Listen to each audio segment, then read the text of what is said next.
Thanks very much for stopping by the Digital Creator Daily. If you're new here, I'm Rob from Hey Summit, and this is the daily-ish show where I get to have some awesome conversations with brilliant people who are doing really interesting things.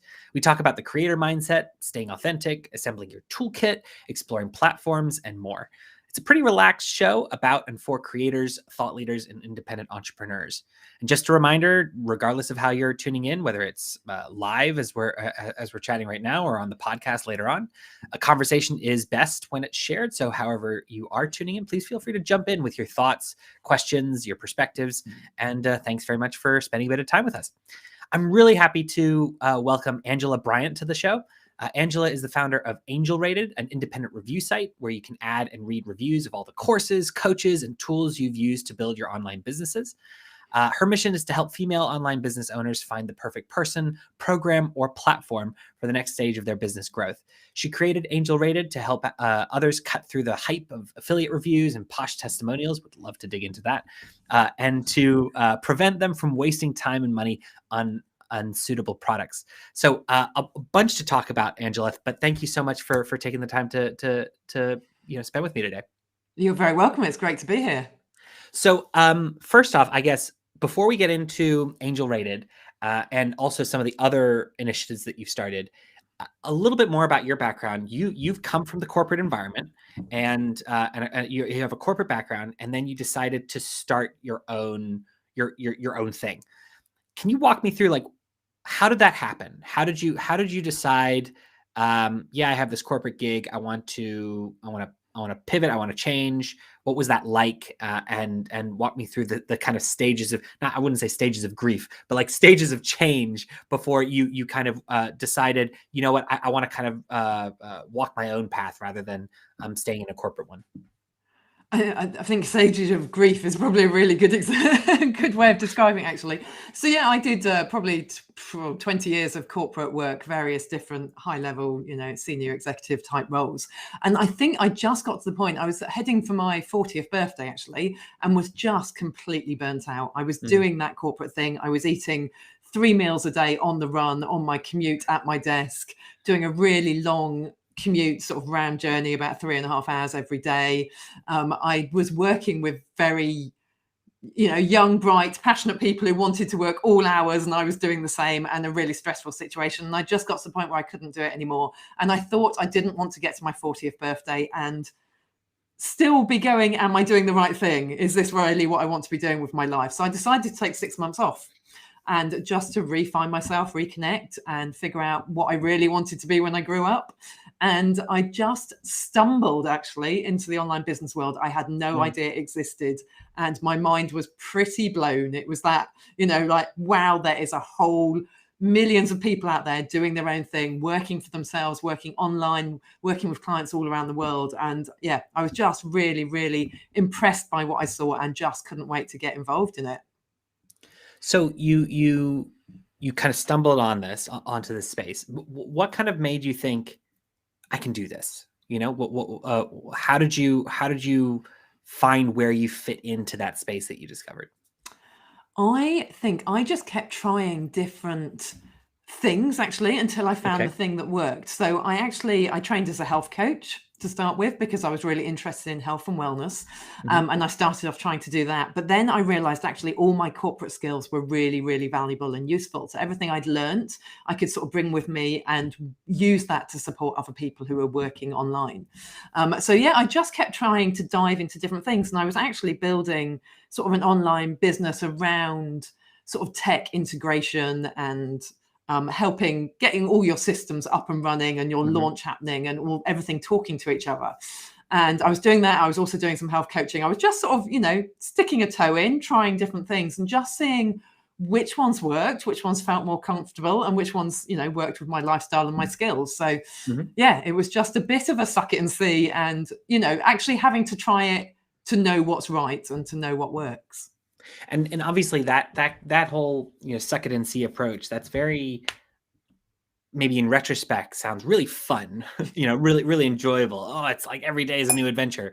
But at the same time, I imagine that you've taken 6 months off, you've discovered this massive new space that you want to kind of get into. You don't necessarily have the background in it to already have maybe the built up confidence that you will succeed. I imagine it was also quite a complicated time, or was it, or did you actually kind of not worry about it too much? There was a culture shock, definitely. I wasn't too worried about the sort of, I guess, the technical aspects of getting on, Sure. building things. But the going from having a team around me and people around me and being in an office to suddenly being on my own at my desk with an inbox that wasn't getting hundreds and hundreds of emails every day, and no one to just turn around and bounce ideas off, and no one to go and, talk to or moan at or just try and get ideas with. All that sort of isolation stuff was really hard to begin with. Just sort of suddenly being on my own in the office, trying to figure out all the different pieces and do all the jobs. So suddenly, you're the bookkeeper and the graphic designer and the this and everything. So I think it was just the hardest part was probably, balancing all those different roles and getting to grips with, not having all the people around me and the support structures around me, and trying to find ways of replicating those. And did you find that you had a lot of pressure on yourself to try everything? Because I know that what you're saying, suck it and see.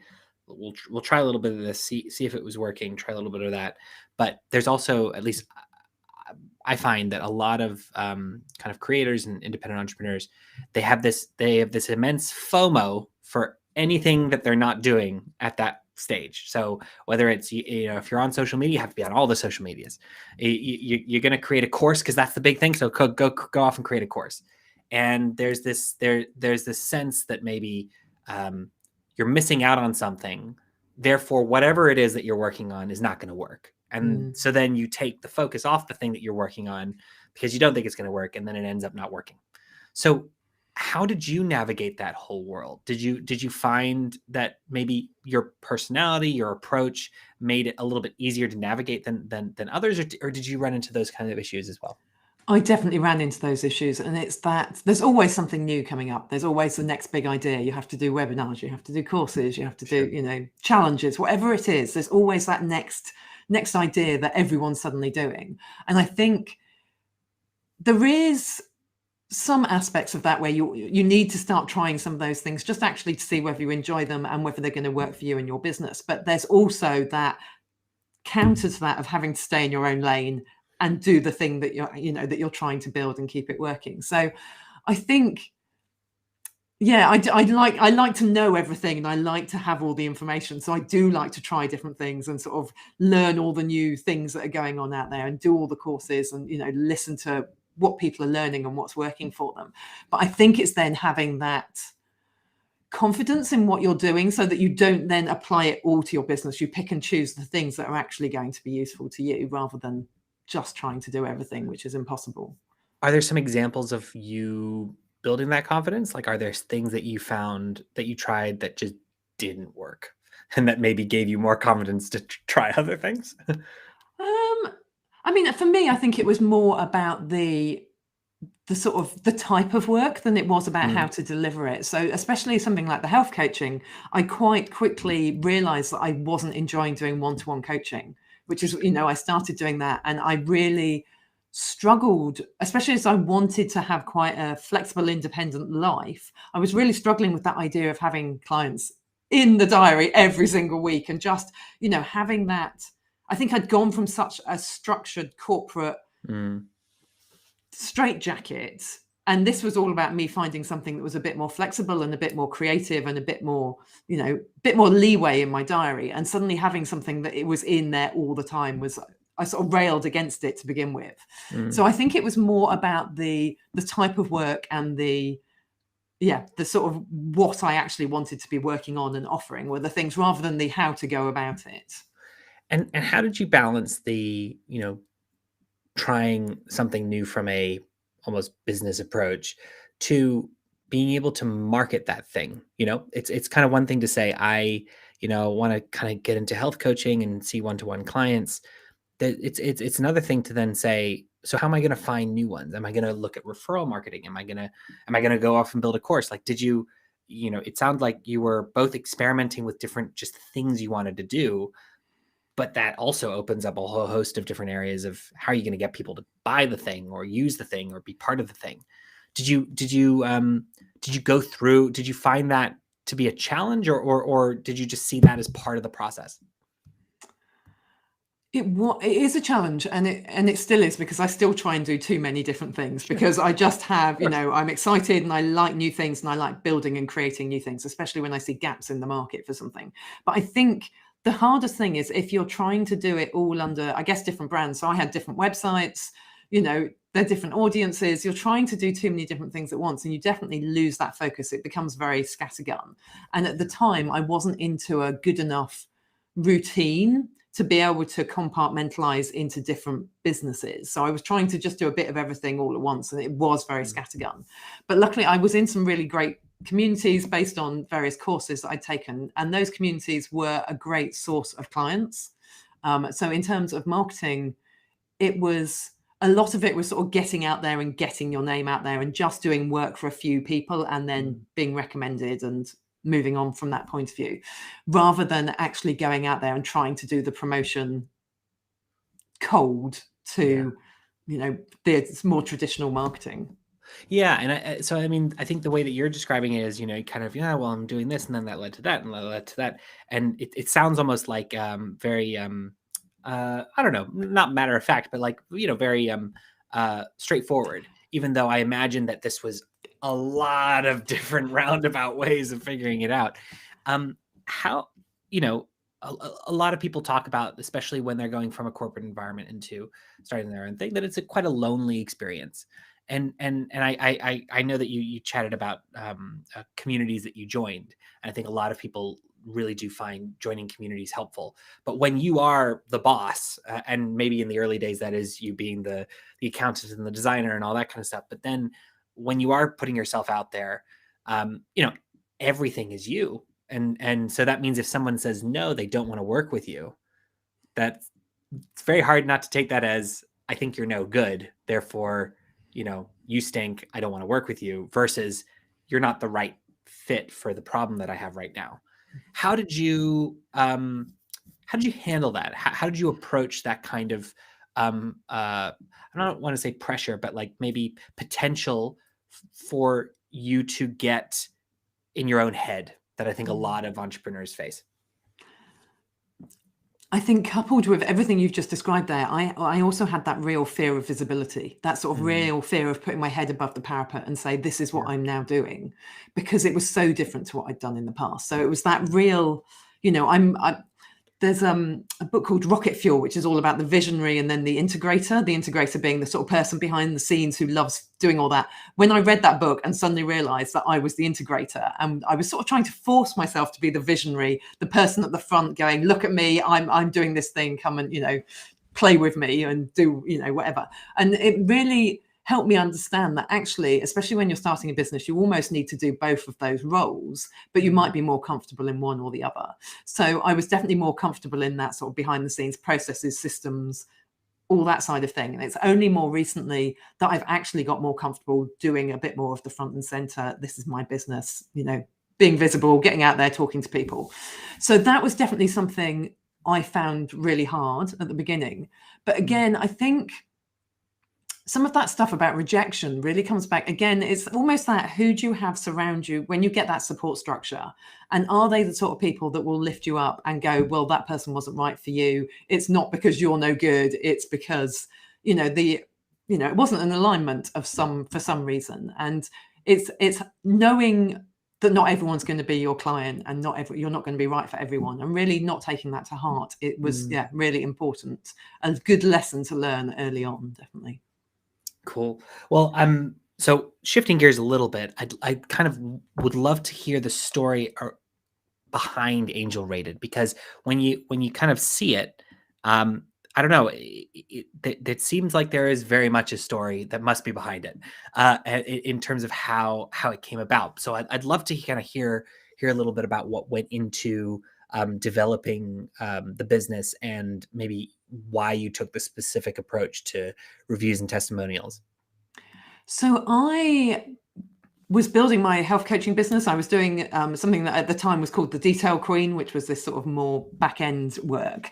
And I went traveling with my husband. So we decided we'd never taken a gap year. We decided to take 6 months off, well, not off, but 6 months to go traveling and go abroad, and went around Southeast Asia and New Zealand and various places. But we were working while we were traveling. And we were, as I was sort of every day as we're traveling, we are looking on TripAdvisor, on Yelp, on all the local sort of review type sites, saying, where should we eat tomorrow night or tonight? Where should we stay tomorrow night? What activities should we do tomorrow night? So that's all sort of going on while we're traveling. And at the same time, every afternoon we're sitting down and working, and I'm having conversations about which email marketing platform should I use, which business coach should I use? Sure. Should I sign up for this course or that course or the other course? You know, if I wanted to learn Facebook ads, which course should I do? If I want to learn how to use Instagram for business, what should I do? And I was looking everywhere, and all I could find were sort of testimonials on individual people's sites, which is, you know, testimonials written by their friends, closest, best clients that have been edited and only, you know, speak to pain points or just show off the absolute best of that product. Or you would find sort of reviews written on individual people's blog posts where they were affiliates and they were writing lovely reviews because, you know, they wanted to channel you through to as an affiliate payment. And I was just like, where is this TripAdvisor or this Yelp equivalent for online business owners? You know, is there anything out there that is for the solopreneur, for the, you know, somebody on their own that just lists, you know, all the different courses, all the coaches, all the different software and tech and tools and the communities and the webinars, you know, all the different things that are going on?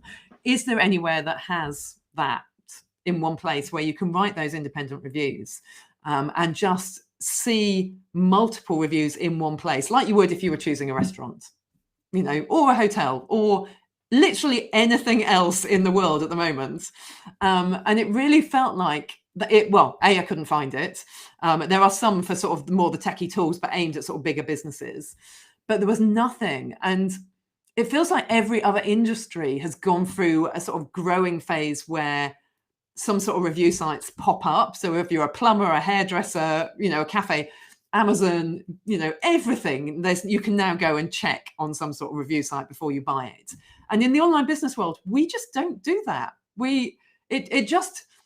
It really struck me how different it was. And the idea just wouldn't leave me alone. I was having all these downloads about how it should look and what it should do. And I could not stop thinking about it the whole time we were traveling. And just, yeah, well, by the time we finished traveling, I'd convinced myself that I actually, you know, I had to make it happen. I had to be the person to build it. And so, and how has been, what's been the response so far?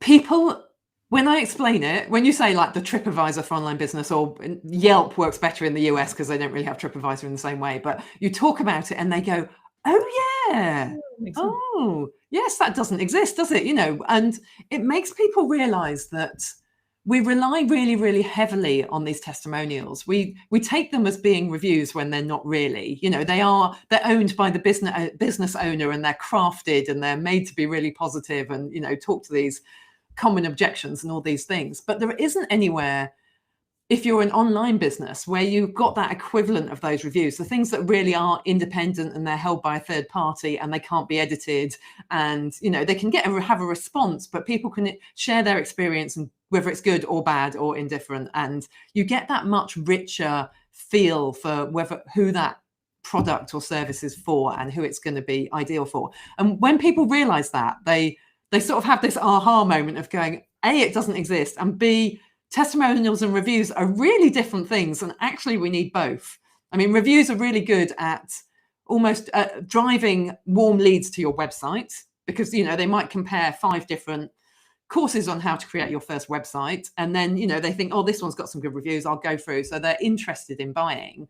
But then once they get onto your website, that's where the testimonials can do the sales process and can help as part of that process. But they do quite different things. And and I think people just suddenly realize, A, it needs to exist, and it's one of those things that just needs to snowball.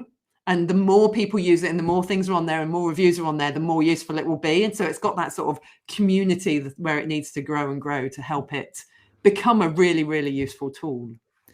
And maybe for those who might actually be listed on here because they've created a course, um, do you have any tips about how to respond to maybe critical reviews or approaches to take when looking at reviews that you can't control in a way? Not trying to say that negatively. Mm. Yeah, any kind of tips?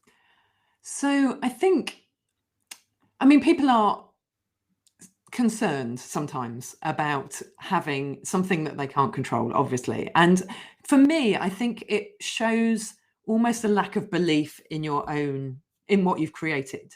So if you've created something that is a really good product and you are only selling it to people who are ideal customers for that product, then you shouldn't really have any concerns that there would be any negative reviews, because if you really are doing something that's high quality and you're selling it to the right people, then why would they have anything negative to say about it? Unless, it might just be that it's not delivered in a style that's quite right for them. Maybe it's a different learning style or something. But if people do get bad reviews, I mean, people have this feeling that one negative review can will destroy their entire business, and that's not the case. You see that with restaurants or anything else. So I think that the best advice is really to take a deep breath and not to respond immediately. So on Angel Rated, the business owner can write a response to any review saying thank you, or to respond to it. Secondly, I would say to really consider the feedback and whether it is actually fair feedback and whether it is something that could help you improve. And then I would respond to the review that's been written. And first off, apologize. Be really upfront and be sorry that they've had a negative experience. Thank them for taking the time to write a review. Maybe acknowledge some of the issues that they've raised, and talk about, if they've got concerns, sort of respond to them if it's appropriate, or talk about what you might do to put it right in the future. There's lots of different things you can do. I mean, it's not about making excuses, but maybe it's about adding context. And you can, you've seen it yourself with restaurants. Somebody will say something negative, and if the restaurant owner comes back and says, I'm so sorry, we were really short-staffed last night, it was so below our usual standards, please come back, let me know you're here, we'll give you a free dinner, blah, blah, blah. You turn that customer around and you show everyone else that you care, that you're taking feedback on board, that you're not, you can really write something that really helps everyone else see that you're a decent person and that you're trying to make amends. So I think that sort of good response really impresses potential future clients. Absolutely. I mean, even if people are worried about crazy reviews that are not fair at all, oftentimes if you do actually get one of those and you respond in a really earnest and open way, that tells you a heck of a lot more about the integrity of the person, the business owner. And that stacks up incredibly well when people jump to see the 1-star reviews and then just see the impressiveness of the response. So absolutely agree there. Do you find that those who have engaged with the platform actually start to see a better reaction, or those who start to respond to those reviews? Are you tracking that at all? We haven't quite got enough data yet, and Right. it's one of those things that I can really see. My background is sort of analysis and data Sure. originally, and I can really see some really fascinating potential in the future. Mm, Once there's far more data, you could just really understand what impact that would have. But you could also understand, it's almost like the Amazon, people who bought this also like this. You could exactly. start seeing which groups of things work well for similar sorts of people, and you Mm, could understand that if you're a visual learner and you're a complete beginner and you're a blah, whatever, then maybe these sort of products are the sort of services or courses or coaches are the sort of people that you should be working with. Whereas if mhm. you're more experienced and you're an auditory learner, or different things are going to work for different people. So I think in the future there's a massive, really interesting potential for what you could do with the data, but we're still relatively early days for the moment. So I definitely, anecdotally, I've heard from people saying that, yeah, they've had really good responses and they are seeing people coming through to their site and being, looking to buy. Great. Awesome. Well, thank you so much, Angela, for joining me today and for taking a few minutes to chat. If anybody out there would like to learn more about Angel Rated, then please go to angelrated.com to sign up. And also, if you have any products or services that you want to add, make sure that you go there as well to add those products and services free of charge, or write a review of a course that you've taken recently or a coach that you've used. You can also follow Angel Rated across all the regular socials at Angel Rated HQ. You also can have a look at Angela's community, Cowork Crowd, by going to coworkcrowd.com. Angela, thank you so much for taking some time. You're very welcome. It's been a pleasure. Thank you. All righty. Take care.